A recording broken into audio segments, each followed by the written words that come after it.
Designation?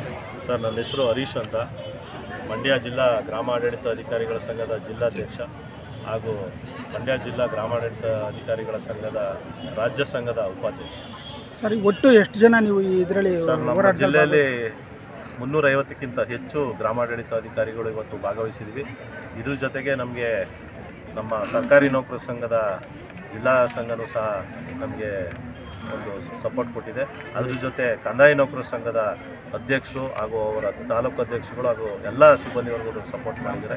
ಗ್ರಾಮ ಸಹಾಯಕರ ಸಂಘದವರು ಸಹ ತಾಲೂಕು ಮಟ್ಟದಲ್ಲಿ ಜಿಲ್ಲಾ ಮಟ್ಟದಲ್ಲಿ ನಮಗೆ ಸಹಾಯ ಮಾಡಿದೆ. ವಿವಿಧ ಸಂಘ ಸಂಸ್ಥೆಗಳು, ಎಲ್ಲ ಇಲಾಖೆಯ ಸಂಘ ಸಂಸ್ಥೆಗಳು, ಅಧಿಕಾರಿಗಳು ಎಲ್ಲರೂ ಸಹ ನಮಗೆ ಈ ಒಂದು ಹೋರಾಟಕ್ಕೆ ಅವರು ಎಲ್ಲ ಸಾಕ್ಷಿಯಾಗಿದ್ದಾರೆ ಹಾಗೂ ಮಾರಲ್ ಸಪೋರ್ಟ್ ಆಗಿ ನಿಂತಿದ್ದಾರೆ. ಎಲ್ಲ ಡಿಜಿಟಲ್ ಒಂದು ಜಗತ್ತಿನಲ್ಲಿ ನಾವು ಇನ್ನೂ 1912ರಲ್ಲಿ ಯಾವ ರೀತಿ ಗ್ರಾಮಾಡಳಿತಾಧಿಕಾರಿಗಳು ಕೆಲಸ ಮಾಡ್ತಿದ್ರು, ಶಾನ್ಭಾಗ್ರಾಗಿ, ಒಂದು ಪಟೇಲ್ರಾಗಿ, ಅದೇ ಒಂದು ಪರಿಸ್ಥಿತಿಯಲ್ಲಿ ನಾವು ಸಹ ಇವಾಗ ಇದ್ದೀವಿ ಸರ್. ಅದನ್ನು ಹೋಗಳ್ಳಾಡಿಸಿ ಸರ್ಕಾರದವರು ನಮಗೆ ಏನು ಕನಿಷ್ಠ ಮೂಲಭೂತ ಸೌಕರ್ಯಗಳು, ಕುಂತ್ಕೊಳ್ಳೋಕ್ಕೆ ಚೇರು, ಟೇಬಲ್ಲು, ಸರಿಯಾದ ಆಫೀಸ್ ವ್ಯವಸ್ಥೆಗಳಿಲ್ಲ. ಈಗ ಹೆಣ್ಮಕ್ಳು ಇದ್ದಾರೆ ನಮ್ಮಲ್ಲಿ, ಎಷ್ಟು ಗಂಡ್ಮಕ್ಳು ಗ್ರಾಮಾಡಳಿತ ಅಧಿಕಾರಿಗಳಿದ್ದಾರೋ ಅಷ್ಟೇ ಹೆಣ್ಮಕ್ಳು ಗ್ರಾಮಾಡಳಿತ ಅಧಿಕಾರಿಗಳಿದ್ದಾರೆ. ಅವರಿಗೆ ಈಗ ಹಳ್ಳಿ ಕಡೆ ಕೆಲಸ ಮಾಡೋವಂಥ ಪರಿಸ್ಥಿತಿಯಲ್ಲಿ ಅವ್ರದ್ದೇ ಆದ ಸಮಸ್ಯೆಗಳಿರ್ತವೆ. ಅವೆಲ್ಲ ನಾವು ಈಗ ಮೂಲಭೂತ ಸೌಕರ್ಯಗಳು, ಅದು ಮೂಲಭೂತ ಸೌಕರ್ಯಗಳಲ್ಲಿ ಅವರು ಸಹ ವಂಚಿತರಾಗಿದ್ದಾರೆ. ಅದರಿಂದ ನಾವು ಸರ್ಕಾರಕ್ಕೆ ನಾವು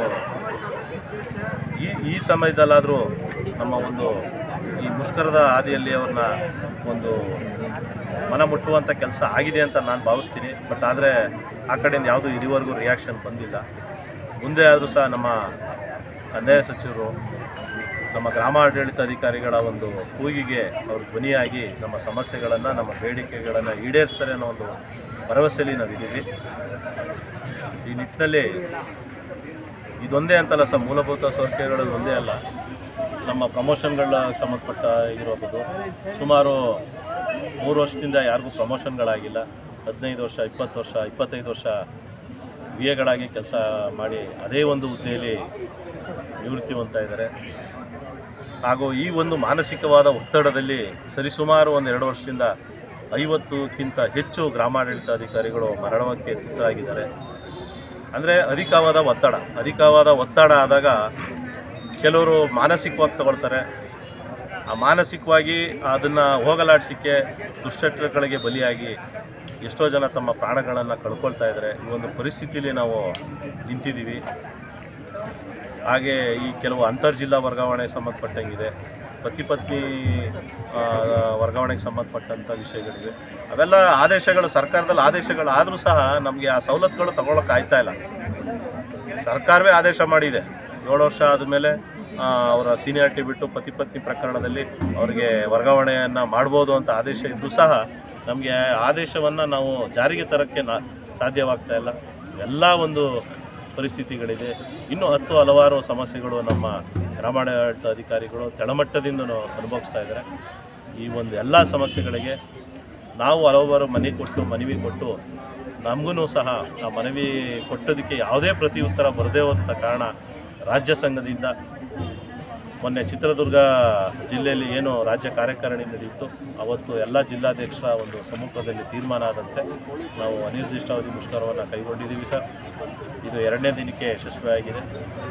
ಮುಂಬರುವ ದಿನಗಳಲ್ಲಿ ಸರ್ಕಾರದವ್ರು ಏನಾದರೂ ನಮ್ಮ ಒಂದು ಬೇಡಿಕೆಗಳಿಗೆ ಈಡೇರಿಸ್ತಿದ್ದಲ್ಲಿ ಸರ್ ಇದು ಮುಂದುವರಿಯುತ್ತದೆ. ನಮ್ಮ ಬೇಡಿಕೆಗಳು ಈಡೇರುವವರೆಗೂ ಈ ಮುಷ್ಕರ ನಿಲ್ಲೋದಿಲ್ಲ ಅಂತ ಅಂದ್ಬಿಟ್ಟು ನಾನು ಈ ಸಂದರ್ಭದಲ್ಲಿ ಹೇಳ್ತಾ ಮತ್ತೊಮ್ಮೆ ನಾನು ತಮ್ಮ ಮಾಧ್ಯಮದ ಮುಖಾಂತರ ಸರ್ಕಾರಕ್ಕೆ ಮನವಿಯನ್ನು ಮಾಡ್ತೇನೆ.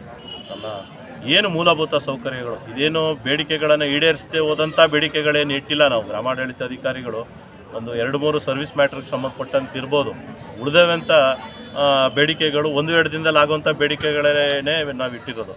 ಅಂಥ ಬೇಡಿಕೆಗಳನ್ನು ಪೂರೈಸಲಿಲ್ಲ ಅಂತಂದರೆ ನಾವು ಯಾವ ಮಟ್ಟದಲ್ಲಿ ನಾವು ಕೆಲಸ ಮಾಡಬೇಕು ಅಂತ ತಾವಾರು ಮಾಧ್ಯಮದ ಮುಖಾಂತರ ಸರ್ಕಾರಕ್ಕೆ ಮನದಟ್ಟು ಮಾಡಬೇಕು ಅಂತ ಕೇಳ್ಕೊಳ್ತಾ ಈ ಒಂದು ಹೋರಾಟಕ್ಕೆ ತಾವು ಸಹ ಕಾರಣಭೂತರಾಗಿ ನಮ್ಮ ಒಂದು ಸಮಸ್ಯೆಗೆ ತಾವು ಧ್ವನಿಗೂಡಿಸಬೇಕು ಅಂತ ಕೇಳ್ಕೊಳ್ತಾ ನಾನು ಮಾತನ್ನು ಮುಕ್ತಾಯ ಮಾಡ್ತೀನಿ. ಸರ್, ಮೂಲಭೂತ ಸೌಲಭ್ಯಗಳನ್ನ ಜಿಲ್ಲಾಡಳಿತ ನಿರ್ವಹಣೆ ಮಾಡೋಕ್ಕಾಗಲ್ವಾ?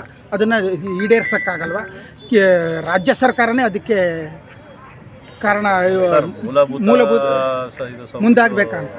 ಸೌಕರ್ಯಗಳನ್ನ ಜಿಲ್ಲಾಡಳಿತ ಮಾಡೋಕ್ಕೆ ಅದಕ್ಕೆ ಹಣದ ಕೊರತೆ ಆಗ್ತದೆ ಸರ್. 1-2 ವಿಎಗಳಿಗಾದರೆ ಅದನ್ನು ಬಳಸ್ಬೋದು. ಇಡೀ ಜಿಲ್ಲೆಯ ಒಂದು 300-350 ಜನ ಗ್ರಾಮಾಡಳಿತಾಧಿಕಾರಿಗಳಿಗೆ ಮೂಲಭೂತ ಸೌಕರ್ಯಗಳನ್ನು ಕಲಿಸ್ಬೇಕು ಅಂತಂದರೆ ಅದಕ್ಕೆ ವಿಶೇಷವಾದ ಒಂದು ಅನುದಾನ ಬೇಕಾಗ್ತದೆ. ಅದು ಜಿಲ್ಲಾಡಳಿತ ಕಡೆಯಿಂದ ಆಗೋದು ಕಷ್ಟ ಸಾಧ್ಯ ಇರೋದ್ರಿಂದ ಅದು ಸರ್ಕಾರದ ಮಟ್ಟದಲ್ಲೇ ಆಗಬೇಕು ಅಂತ ನಾನು ಕೇಳ್ಕೊಳ್ತೀನಿ ಸರ್.